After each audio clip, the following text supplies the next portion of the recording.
कुछ कॉजेज हमने देखे हैं और कुछ रीजंस के बारे में पढ़ा। तो आज हम उसी टॉपिक को कंटिन्यू करेंगे और आज हम सेकंड ये देखेंगे कि आगे किस तरह से कौन-कौन से रूलर आते हैं, किस तरह से कार्य करते हैं और कौन-कौन सी घटनाएँ उनकी टाइम पीरियड पे घटती हैं। तो आज हम एक-एक करके करेंगे। उससे पहले हम कल का अगर रिकॉल करें तो लास्ट जो हमारे रूलर थे वो थे फर्रुखसियार। फर्रुखसियार की डेथ के बाद जो नेक्स्ट जो रूलर आते हैं वो है रफीउद दरजात। ये क्या करते हैं, सबसे शॉर्टेस्ट पीरियड के लिए क्या रहते हैं, गद्दी पर बैठते हैं रफीउद दरजात। कब ये बैठते हैं, 1719 में इन्हें गद्दी पर बिठाया जाता है और शॉर्टेस्ट पीरियड के लिए रहते हैं। अगर आप देखेंगे सभी मुगलों में सबसे शॉर्टेस्ट पीरियड 8 महीनों में से भी कम समय में सैयद बंधु ने 3 युवा राजकुमारों को गद्दी पर बिठाया। इसमें जो अंतिम दिखते हैं हमारे को वो रफीउद दरजात था। अत्यधिक शराब पीने के कारण 4 महीने बाद उसकी मृत्यु हुई। जैसे ही गद्दी पर बिठाया उसके 4 महीने के बाद क्या हो जाती है, इनकी डेथ हो जाती है। और नेक्स्ट हमारे पास जो रूलर आते हैं जो गद्दी पर बैठते हैं वो है रफीउद्दौला। रफीउद्दौला की बात करें तो ये क्या था, इनको जो टाइटल दिया गया था जब इनको गद्दी पर बिठाया गया तो इनको दिया गया था शाहजहां सेकंड, शाहजहां द्वितीय की उपाधि दी गई। और ये क्या करते थे, ये एडिक्ट थे, किसके, ओपियम के एडिक्ट होने के कारण क्या हो जाती है इनकी, थोड़े समय के बाद इनकी भी क्या हो जाती है, डेथ हो जाती है। तो अब इसके बाद जो हमारे पास नेक्स्ट इंपॉर्टेंट जो रूलर आते हैं जिनके टाइम पीरियड पे आपको कुछ एक ऐसी घटनाएं देखने को मिलती है जब इनके ऊपर क्या होते हैं, फॉरेन इन्वेजन होते हैं। कौन करता है, नादिर शाह, जो कहाँ पे होते हैं, नॉर्थ वेस्ट बॉर्डर से हमारे को देखने को मिलते हैं। अब आते जाते हैं नेक्स्ट जो रूलर है हमारे मोहम्मद शाह। इनका जो टाइम पीरियड रहा वो 1790 से लेकर 1748 तक रहा। तो इनके टाइम पीरियड पे कुछ एक जो इंसिडेंट्स रहे वो था एक फॉरेन अटैक, जो फॉरेन इन्वेजन या अटैक जो हुए उसमें जो मेनली था नादिर शाह का अटैक था। नादिर शाह नादिर शाह का अटैक भी देखने को मिलता है।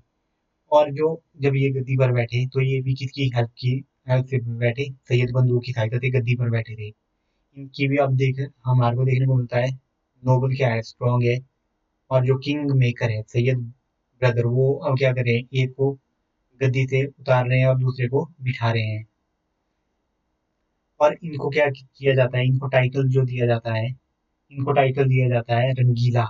रंगीला क्यों बोला जाता है इनको, इनकी क्या थी, लग्जूरियस लाइफस्टाइल की वजह से इनको क्या बोला जाता था, लग्जूरियस लाइफस्टाइल की वजह से इनको जो टाइटल दिया गया था वो है रंगीला, मोहम्मद शाह रंगीला इनको बोला जाता था। तो ये क्या थे, एक कुशल कथक नर्तक, उसे नृत्य करना पसंद था, इसलिए उसे रंगीला की उपाधि भी दी गई थी। इसलिए मोहम्मद शाह को क्या बोला जाता है, रंगीला भी बोला जाता है।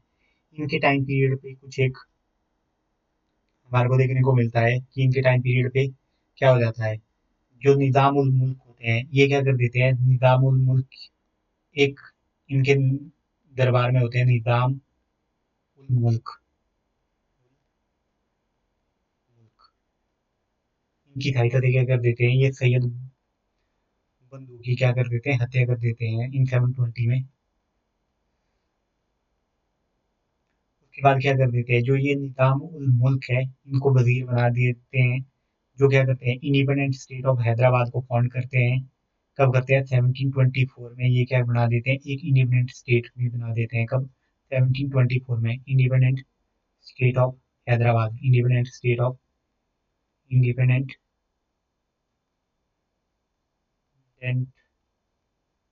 हैदराबाद, हैदराबाद को बना देते हैं 1724 में। इसके बाद हमारे को देखने को मिलता है इनके टाइम पीरियड में क्या होता है, जो मराठा है वो भी स्ट्रांग होते जा रहे हैं धीरे धीरे। तो बाजीराव फर्स्ट के टाइम पर ये क्या कर देते हैं, बाजीराव फर्स्ट इन पर अटैक कर देते हैं। कब, 1719 में। उसके बाद भी ये 1737 में अगेन मराठा क्या कर देते हैं इनके ऊपर, 1737 में क्या कर देते हैं, मराठा फिर से इनके ऊपर अटैक कर देते हैं। अब हम नेक्स्ट देखते हैं, इनके ऊपर कुछ फॉरेन अटैक भी हुआ है हुए, जैसे कि नादिर शाह ने किया इनके ऊपर अटैक। तो नादिर शाह अटैक करते हैं, वो करते हैं कब करते हैं, 1739 में करते हैं, जिसको क्या बोला जाता है, बैटल ऑफ करनाल भी बोला जाता है। Battle of Karnal, battle of Karnal, battle of Karnal भी बोला जाता है, जो कब होता है, 1739 में। और उसमें क्या हो जाते हैं, बैटल ऑफ करनाल जब ये करते हैं तो इनका जो पीकॉक थ्रोन है उसको भी अपने साथ लेके जाते हैं, और जो कोहिनूर डायमंड था उसको भी इनसे लूट के देख के चले जाते हैं यहाँ से। तो अब हमारे को देखने को मिल रहा है कि ये अब मुगल क्या हो रहे हैं, बहुत ज़्यादा वीक हमारे को देखने को मिल रहे हैं, जो अपने एम्पायर एम्पायर एम्पायर को क्या कर रहे हैं, सेव नहीं कर पा रहे हैं। धीरे धीरे क्या हो रहा है, डिक्लाइन हो रहा है, और इनको अब क्या हो रहा है, बिल्कुल पीक पोजीशन पे पहुंचा दिया है। अब क्या हो रहा है, ये दूसरों से हेल्प लेने के लिए अब क्या हो रहे हैं, मजबूर हो रहे हैं धीरे धीरे। तो ये इनके टाइम पर रहा। उसके बाद हमारे को देखने को मिलता है, नादिर शाह के बारे में पढ़ा हमने जिस तरह से, ये भारत का नादिर शाह 1739 में क्या करते हैं, ये अटैक करते हैं यहाँ पर दिल्ली पर, और मयूर सियासत को भी लूटा। कोई नूर को देखते हैं हम। इसे क्या कहा जाता है, बैटल ऑफ करनाल भी कहा जाता है। इसके साथ क्या हो रहे हैं, ये इनका टाइम पीरियड। उसके बाद जो नेक्स्ट जो हमारे पास रूलर आते हैं वो है अहमद शाह। अपने पिता के बाद अहमद शाह के अब बैठते हैं, गद्दी पर बैठते हैं। ये क्या होते हैं, एक इनकम्पिटेंट रूलर हमारे को देखने को मिलते हैं। इनकम्पिटेंट रूलर, कम्पिटेंट रूलर थे। और इनके टाइम पर जो स्टेट अफेयर देखती थी, जो स्टेट के अफेयर, जो दैनिक कार्य जो भी होते थे राज्य के, उसको कौन देख रही थी, उद्धम भाई। उद्धम भाई, उद्धम उद्धम भाई, वो कौन, ये कौन थी, ये थी क्वीन मदर। क्वीन मदर, उद्धम भाई, जिन्होंने अपने प्रेमी जावेद खान की मदद से शासन किया। तो अब देख रहे हैं कि इनका ध्यान क्या है, स्टेट के अफेयर की ओर कुछ भी नहीं था। ये अपनी लग्जूरियस लाइफस्टाइल में ही जी रहे अधिकतर टाइम। तो अहमद शाह के टाइम पर फॉरेन अटैक तो हो ही रहे थे। अहमद शाह अब्दाली, अब क्या हो जाता है, 1747 में, अगर हम 1747 में देखें तो नादिर शाह की क्या हो जाती है, नादिर शाह की डेथ हो जाती है। नादिर शाह की डेथ हो जाती है। नादिर शाह की डेथ कब हो जाती है, नादिर शाह की डेथ होती है 1747 में। उनकी डेथ के बाद जो नेक्स्ट जो रूलर आते हैं पर्शियन एम्पायर में, वो थे अहमद शाह अब्दाली ने बार बार दिल्ली पर आक्रमण किया। इनके टाइम पर क्या हो रहा है, बार बार दिल्ली पर अटैक कौन कर रहा है, अहमद शाह अब्दाली। मराठों ने मालवा और बुंदेलखंड पर अधिकार कर लिया। अब क्या हो रहा है, मराठा भी स्ट्रांग हो चुके हैं। वो क्या कर रहे हैं, जो बुंदेलखंड वाला रीजन है उस पर क्या कर लिया हुआ है, उन्होंने अपना कब्जा जमा लिया। इसके बाद वजीर इमाद उल मुल्क ने उसे अंधा करके सलीमगढ़ में कैद कर लिया। इसके बाद आलमगीर सेकंड को गद्दी पर बिठा दिया गया। तो हमारे को क्या देखने को मिला है कि अब जो वजीर है वो क्या हो रहे हैं, स्ट्रांग होते जा रहे हैं। इनको ये अब क्या है, किंग मेकर है। ये किसी को भी अब इन्हीं को ही ब्लाइंड करके क्या कर रहे हैं, दूसरे को किंग बना रहे हैं। तो ये इनका टाइम पीरियड रहा जिस तरह से अहमद शाह। उसके बाद जो हमारे पास नेक्स्ट आगे वो है आलमगीर सेकंड। आलमगीर सेकंड के टाइम पीरियड की कुछ एक घटनाएं ऐसी भी रही, जैसे बैटल ऑफ प्लासी हमारे को देखने को मिलता है। आलमगीर सेकंड का जो टाइम पीरियड पीरियड रहा वो 1754 से लेकर 1759 तक रहा। इमाद उल मुल्क, अब देखते हैं हम, जो वजीर था इमाद उल मुल्क, उसने इसे क्या कर दिया, गद्दी पर बिठाया। इसने अहमद शाह अब्दाली के आक्रमणों से जूझना पड़ा। इसे भी क्या करा, अहमद शाह अब्दाली अब कंटिन्यूसली अटैक कर रहा है। इसके बाद वजीर इमाद उल मुल्क ने उसकी हत्या कर दी। अब इसकी भी क्या कर रहा है, इमाद उल मुल्क हत्या कर रहा है। आलमगीर द्वितीय के समय प्लासी का युद्ध हुआ है। जो बैटल ऑफ प्लासी हुआ वो कब होता है, 1757 में, जून जून जून 1757 में। और यहाँ पे क्या हो जाता है, ये रॉबर्ट क्लाइव की हेल्प से, रॉबर्ट क्लाइव की हेल्प से क्या कर जाते हैं, अंग्रेज यहाँ पे युद्ध को जीत जाते हैं। यहाँ पे ब्रिटिशर जो भी थे, ब्रिटिश क्या जाते हैं, ब्रिटिशर ये क्या कर जाते हैं, यहाँ पे जीत जाते हैं इस बैटल को।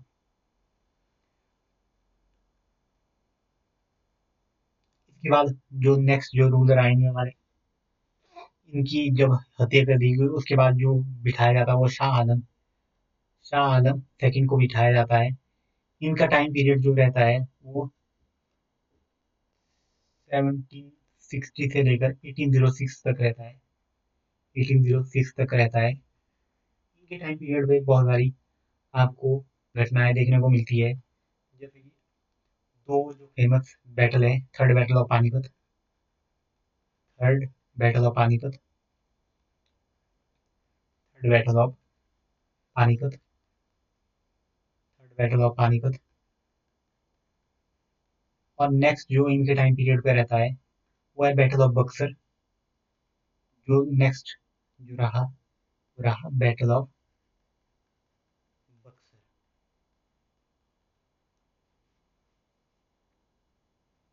हम एक एक करके पढ़ेंगे इनके बारे में।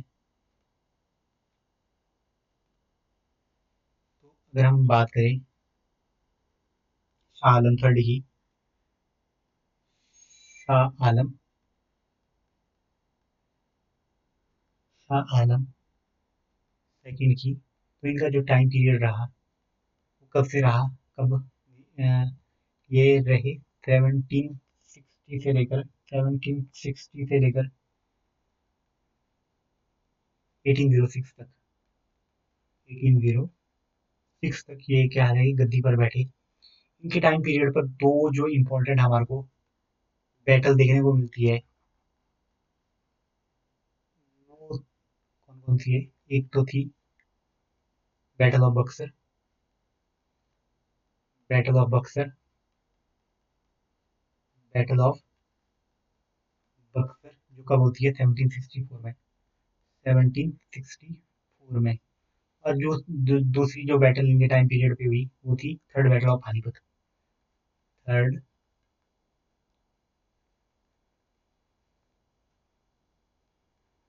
Third battle of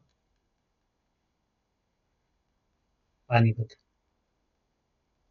third battle of Panipat किसके बीच में हुई, ये होती है मराठा वर्सेस अहमद शाह अब्दाली। मराठा अहमद शाह अब्दाली।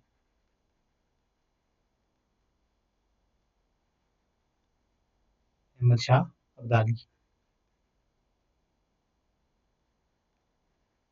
तो इस बैटल में क्या हो जाता है, जो मराठा अभी तक हमारे को देखने को मिल रहा है, जो क्या हो रहा है, अब राइज कर रहे थे इनकी पावर, ये राइज कर रहे थे। लेकिन थर्ड बैटल ऑफ पानीपत के साथ क्या हो जाता है, अहमद शाह अब्दाली से डिफीट होने के बाद ये क्या कर देते हैं, वीक होने लगते हैं। जो मराठा अभी तक मुगलों को रिप्लेस करने के बारे में सोच रहे थे कि मुगल एम्पायर को रिप्लेस करके ये पूरे इंडिया को कंट्रोल करेंगे, बट ये क्या हो जाते हैं, थर्ड बैटल ऑफ पानीपत के साथ ये समाप्त हो जाते हैं। अब ये क्या हो गए, मराठा भी वीक हो जाते हैं। 1764 में क्या होता है, ये होती है 1761 में थर्ड बैटल ऑफ पानीपत। जो बैटल ऑफ बक्सर है ये भी हमारे को देखने को मिल रहा है। यहाँ पे क्या होते हैं, अब ब्रिटिशर, यहाँ पे ब्रिटिशर क्या कर जाते हैं, जीत जाते हैं। इसके बाद क्या करते हैं, ये एक ट्रीटी करते हैं, treaty of Allahabad. Treaty of Allahabad, Allahabad. और इसके बाद क्या करते हैं, treaty of Allahabad.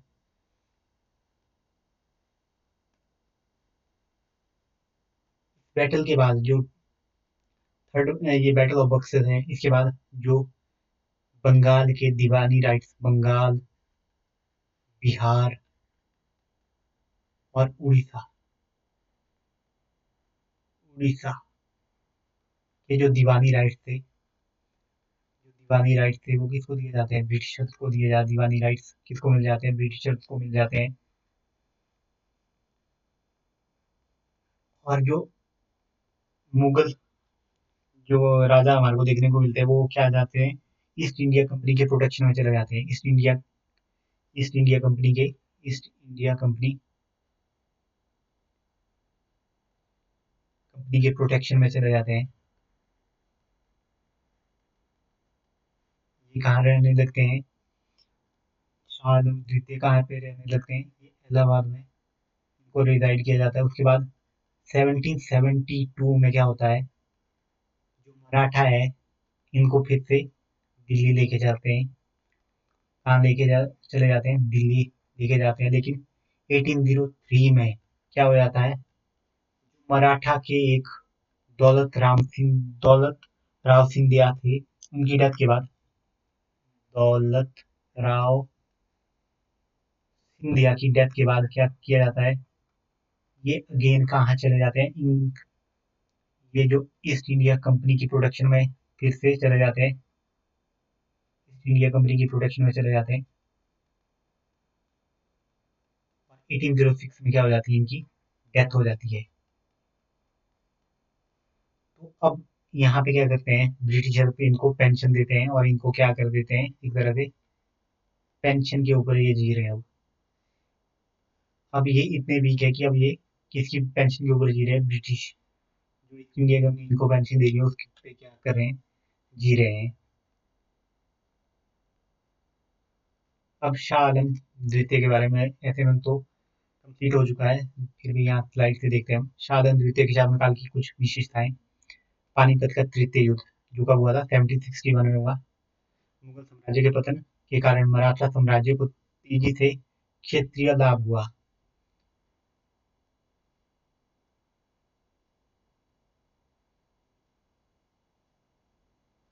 But third battle of Panipat में क्या कर जाते हैं, ये हार जाते हैं, जिसकी वजह से ये भी मराठा में क्या हो जाते हैं, वीक हो जाते हैं। अब जो युद्ध हुआ थर्ड बैटल ऑफ पानीपत, जिसमें मराठा क्या कर जाते हैं, युद्ध में हार जाते हैं और शाह आलम द्वितीय को सम्राट घोषित किया। अब अहमद शाह अब्दाली जब जीत जाता थर्ड बैटल ऑफ पानीपत, तो ये किसको कर देता है, शाह आलम द्वितीय को सम्राट घोषित किया। पानीपत की तीसरी लड़ाई भारत पर प्रभुत्व के संघर्ष में महत्वपूर्ण साबित हुई। लाभार्थी अफगानों के बजाय अंग्रेज थे। इसका जो सीधा बेनिफिट किसको मिला, ईस्ट इंडिया कंपनी को मिला। इसके बाद हमारे को देखने को मिलता है, जिस तरह से East India Company battle of Buxar जीत जाती है, उसके बाद क्या करते हैं, दीवानी राइट्स इनको मिल जाते हैं, बंगाल, बिहार और उड़ीसा। तो इसी तरह से अब जो ये मराठा स्ट्रांग हो रहे थे वो क्या हो गए, अब वीक हो गए। इसके बाद इसी के समय में बक्सर का युद्ध भी हुआ, जो कब हुआ था, 1764 में।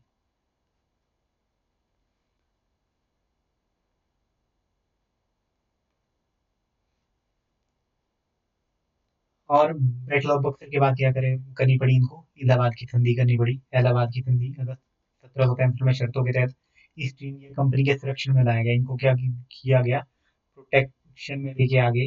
उन्होंने कंपनी को बंगाल, बिहार और उड़ीसा की दीवानी के लिए फरमान भी जारी किया। 1772 में क्या चले जाते हैं, मराठों ने उसे दिल्ली में स्थापित किया, जहां वो 1803 तक रहा। वह एक अंग्रेजी पेंशन भोगी बन गया था। तो इस तरह से हमारे को देखने को मिल रहा है कि जो लेटर जो मुगल है वो धीरे धीरे क्या हो रहे हैं, कमजोर हो रहे हैं और पेंशन के ऊपर अपना जीवन बिता रहे हैं। अब जो इसके बाद जो रूलर आते हैं वो आते हैं अकबर शाह द्वितीय। तो इनका जो टाइम पीरियड रहा वो 1806 से लेकर 1837 तक रहा। इनके टाइम पीरियड पे ऐसी कोई हमारे को चीजें देखने को नहीं मिलती है, बट इन्होंने क्या किया था, राजा राम मोहन, जो राम मोहन राय को है उनको राजा का टाइटल दिया था। राजा का टाइटल किसे दिया था, राम मोहन राय को राजा की उपाधि प्रदान की गई थी। और एक और जो इंसिडेंट हुआ था कि जो सिक्कों पर इनका नाम जो लिखा जाता था उसको भी क्या कर दिया, समाप्त कर दिया, सम्राट के अधीन संदर्भित करना बंद कर दिया गया। और वर्ष 1835 के उसके सम्मान में सिक्का डालना बंद कर दिया गया। तो एक तरह से ये वीक सक्सेसर हमारे को देखने को मिले हैं। और जो लास्ट रूलर थे हमारे लेटर मुगल में, वो हमारे पास देखने को मिलता है बहादुर शाह। बहादुर शाह बहादुर शाह कब गद्दी पर बैठते हैं, बहादुर शाह सेकंड, ये 1837 से लेकर 1857 तक बैठते हैं। वह 1837 ईस्वी में 62 वर्षीय आयु में मुगल सिंहासन पर आसीन हुआ। ये किसके बेटे थे, अकबर शाह द्वितीय का उत्तराधिकारी बना। अंतिम मुगल बादशाह बहादुर शाह द्वितीय थे। उन्होंने बहादुर शाह जाफर के नाम से भी जाना जाता है, इनको क्या बोला जाता है, बहादुर शाह जाफर भी बोला जाता है। 1857 में क्या हो जाता है, रिवोल्ट हो जाता है। 1857 में रिवोल्ट हो जाता है, जो क्या हो जाता है, एक तरह से सक्सेसफुल नहीं होता, जिसके बाद इनको क्या किया जाता है, एग्जाइल में भेज दिया जाता है।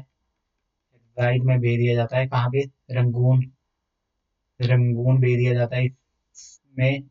और 1862 में क्या हो जाती है, इनकी डेथ हो जाती है, 1862 में इनकी क्या हो जाती है, डेथ हो जाती है। जब 1857 ईस्वी में विद्रोह विफल हो गया, तो उसे अंग्रेजों ने पकड़ लिया और रंगून में निर्वासित कर दिया, जहाँ वर्ष 1862 में उसकी मृत्यु होगी।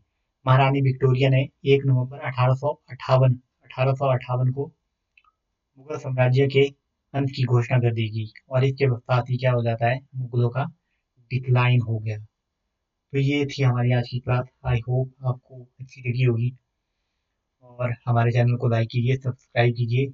इसके बाद हम नेक्स्ट क्लासेस लेके आएंगे, ताकि मॉडर्न हिस्ट्री हम कंप्लीट कर सकें। तो इसी तरह से अब लाइक, सब्सक्राइब और शेयर कीजिए हमारे चैनल को, ताकि हम और भी ऐसी क्लासेस लेके आ सकें। Thank you.